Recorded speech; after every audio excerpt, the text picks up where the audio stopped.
Thanks for staying with us here on The Real Story. Election Day 2023 left us with a lot to cover as voters cast their ballots, not just here, but across the nation.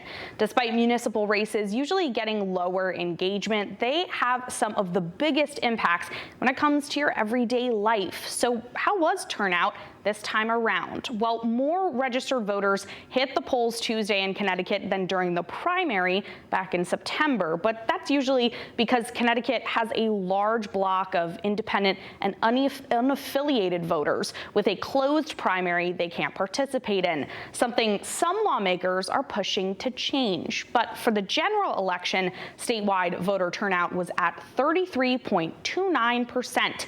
And by the end of Election Day, 45,276 voters submitted absentee ballots. Turnout wasn't the same story in every community, though. It was very low in Bridgeport. Voters cast their ballots amid potential voter fraud and confusion. The mistrust, coupled with the now reality of another judge-ordered primary being held, discouraged voters. The total turnout there Tuesday, just about 20% and well below the state average.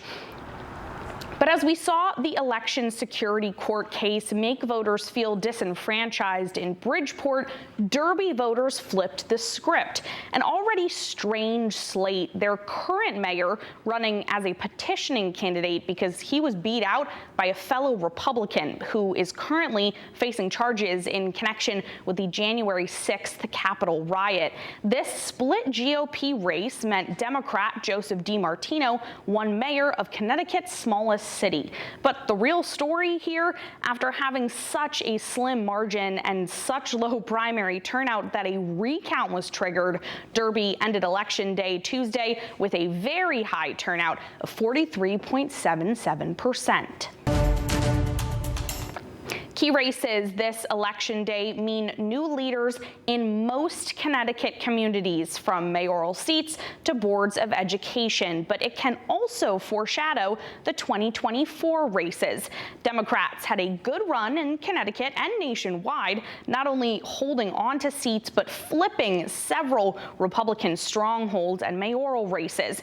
The party also focusing on their sweeping victories in board of education roles. While most think of Connecticut as a very blue state, many communities have Republican leaders or councils. And despite this showing Tuesday, none of this guarantees Democratic success come 2024.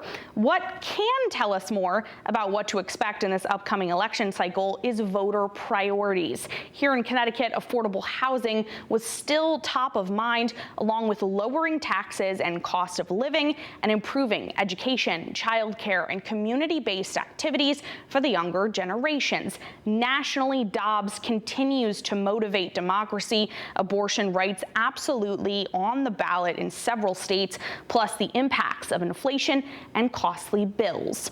In Maine, voters unhappy with high costs had a chance to change their energy companies.